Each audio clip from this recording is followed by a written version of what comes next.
I applied for this show and I was kind of nervous about doing it. I knew that it was kind of like a performance thing and that I could sort of do whatever I wanted. So I was kind of thinking about like what am I going to do with the space? Like what kind of space is this? Is it like an old space? Is it kind of a new space? Or you know, I was trying to think about like where I came from and then what I could do with that. And so you know, Colleen and I were talking and I was saying all these things that like I wasn't sure if I actually believed. I was saying like, oh, it's going to be about history, or it's going to be about like art, or it's going to be about like theory or location or history or all these different things, and then I kind of like didn't actually know if it was going to be about that. But then I kind of like decided like maybe it could be about that. So I think this performance is actually sort of going to be about like I'm kind of like in transition right now. So this is kind of like a midway point. So I'm actually like I was just in Detroit and I went to school in Detroit, and so I was coming here and I was trying to figure out like along the way like how does it make any sense to go from Detroit to come here and then like to the next place that I'm going, and then everything in between, like how do I make sense of all that stuff, and like does it actually become connected at some point, and like how's it like how do I go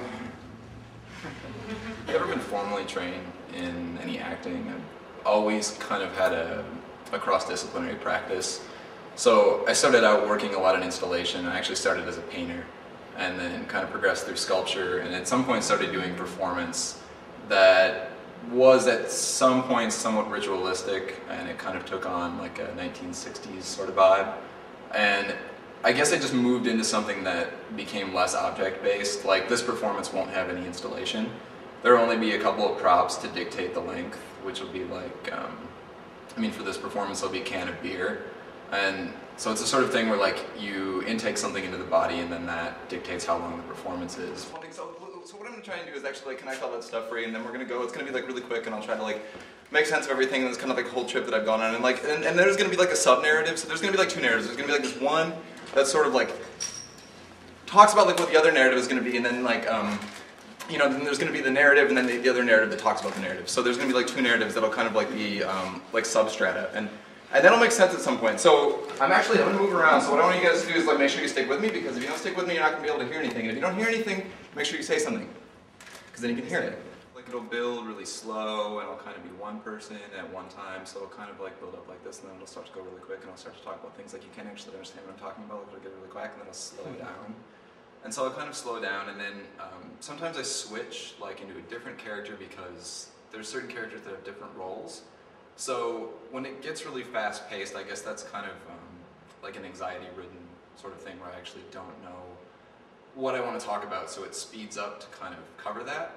And then I've also got characters who sort of mediate, if you will, the situation. So it kind of works like that, where it'll switch between all these different characters to kind of push the narrative forward and kind of work with the audience at the same time based on their reactions. So the way that the audience is moving around in the space dictates, in some regard, where the performance goes.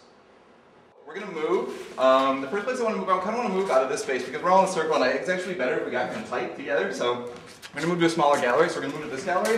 And I'm going to kind of start the other narrative that I was talking about, because there's these two narratives. So there's the one narrative where I'm kind of telling you that I'm going to have another narrative, and the other narrative that has to do with Detroit. So it starts with Detroit, and Detroit is like, it's this really historical place. It's got a lot of history to it. It's a lot of like post-industrial, like very old buildings. And so it started to make sense to me that like the Soap Factory was actually this kind of old building at the same time. So come on, everybody, come on.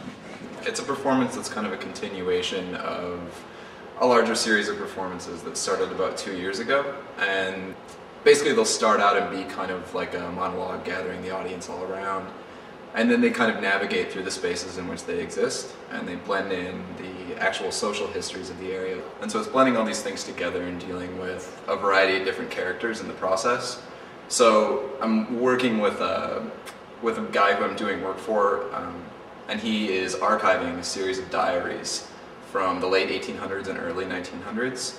And so I'll be using those diaries as kind of a jumping off point, and that person, who was actually a minister, in that period of time, who cataloged his entire sort of existence for a period of years. So I'm kind of using his diaries and this guy that's employing me as a jumping off point to, I guess, navigate through these 3 different locations and kind of tie everything together.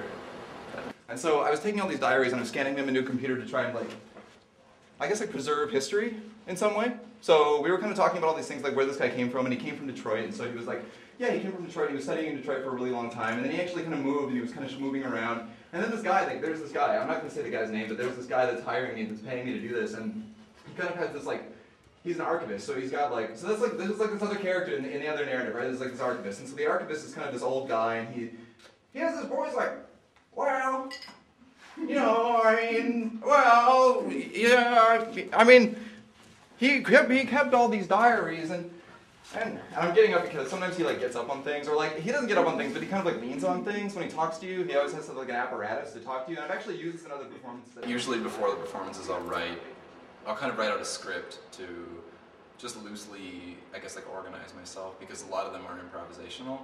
But, you know, in writing this, I started to find all these things that were in some ways serendipitous. Like I was working with this guy that had a connection to Detroit. And so all of a sudden I started to think about the soap factory. I mean, I had thought about it historically, and that it was this sort of post-industrial location that had been repurposed, which is a lot of what Detroit is.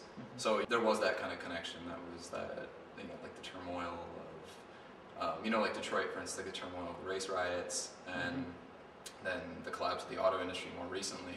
And now it's becoming like this sort of disappearing city. And so that became a really strong conceptual link for me. Because I think, you know, like I was saying, the actual building or the location that the performances happen in is becoming the installation itself. So the more I get away from actually making objects or constructing things for a performance, the location becomes like paramount. Diaries, and so he was kind of like, well, yeah, I mean, we were friends, and yeah, I haven't seen him in quite a while, but you know, I did know him back in the day, and thinking about like, what's the point of knowing him, or like him knowing someone else that I know that lived in England, and so like, how does England fit into the performances that I've done before? And then I was thinking like, I had this character that's kind of a curator, and so what the curator does is like, basically critiques the performance from the exterior. So he kind of like he like gets outside of it basically, and it like allows me as an artist to like critique my own performance. And the curator has this kind of voice that's like not necessarily located anywhere, because he's kind of international, and so he kind of has like a hybridized accent, and you know.